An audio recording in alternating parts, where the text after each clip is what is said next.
लेकिन अंटार्कटिका में ना ही कोई टाइम जोन फॉलो होता है और ना ही यहाँ किसी कंट्री का कब्जा है। हत्ता के पूरे अंटार्कटिका में सिर्फ 2 एटीएम मशीन्स लगी हुई हैं।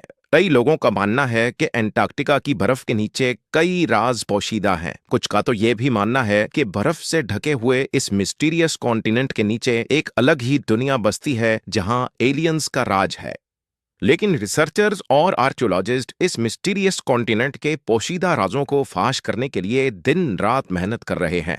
इन्होंने यहाँ चंद ऐसी चीजें भी तलाश की हैं जिनको देखकर साइंस भी हैरान रह जाती है। और आज आप देखेंगे एंटार्क्टिका की बर्फ के अंदर से मिलने वाली चंद हैरत अंगेज चीजें। तो आइए शुरू करते हैं।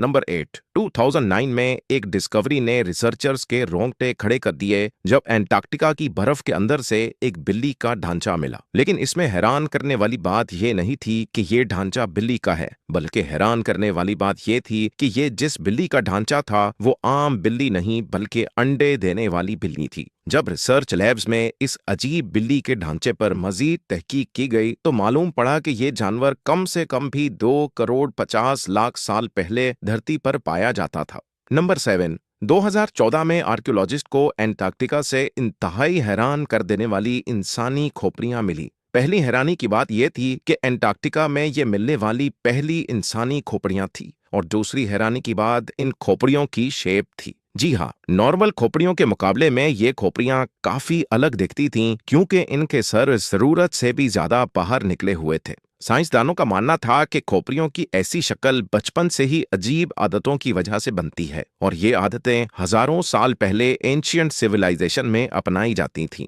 इस तरह की खोपड़ियां आर्कियोलॉजिस्ट को इजिप्ट और पेरू से भी मिल चुकी हैं। तभी उनका शक है कि शायद हजारों साल पहले एंटार्क्टिका में भी लोग बसते थे और उनका कुछ न कुछ रिलेशन एंशिएंट इजिप्ट सिविलाइजेशन से जरूर होगा।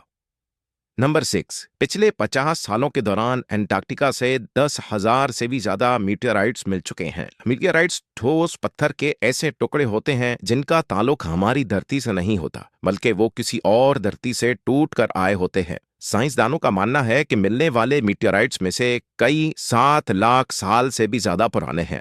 वैसे तो ये पता लगाना बहुत ही मुश्किल है कि इन मीटियोराइट्स का ताल्लुक किन सितारों या प्लैनेट से है, लेकिन 2002 में एंटार्क्टिका पर गिरने वाला एक छोटा मीटियोराइट 2015 में डिस्कवर किया गया था, और साइंस का मानना है कि ये कहीं और से नहीं बल्कि मार्स से टूटकर आया है, क्योंकि इस मीटियोराइट के अंदर ऐसे बैक्टीरिया थे जो मार्स पर पाए जाते हैं। नंबर 5।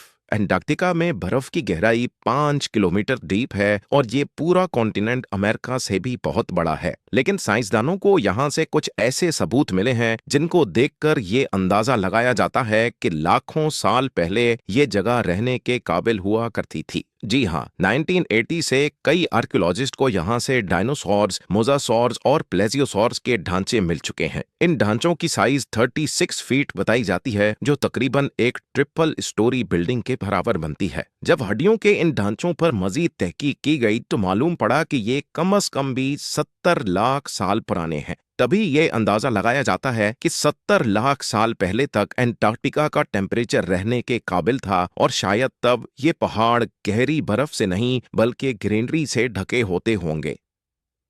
नंबर 4। वाटरफॉल्स तो हम सबने कई बार देखे हैं, लेकिन एंटार्क्टिका में टेलर ग्लेशियर के मकाम पर एक पॉइंट ऐसा भी है जहां वाटरफॉल नहीं बल्कि ब्लड फॉल होता है। 1911 में टेलर नामी एक साइंटिस्ट ने पहली बार इस ब्लड फॉल को डिस्कवर किया था। कई सदियों तक यही माना जाता था कि वाकई इस ग्लेशियर के अंदर से खून बहता है, लेकिन मॉडर्न साइंस ने जब इस पर मजीद रिसर्च की तब उनको जो मालूम पड़ा वो इससे भी ज्यादा हैरत अंगेज था।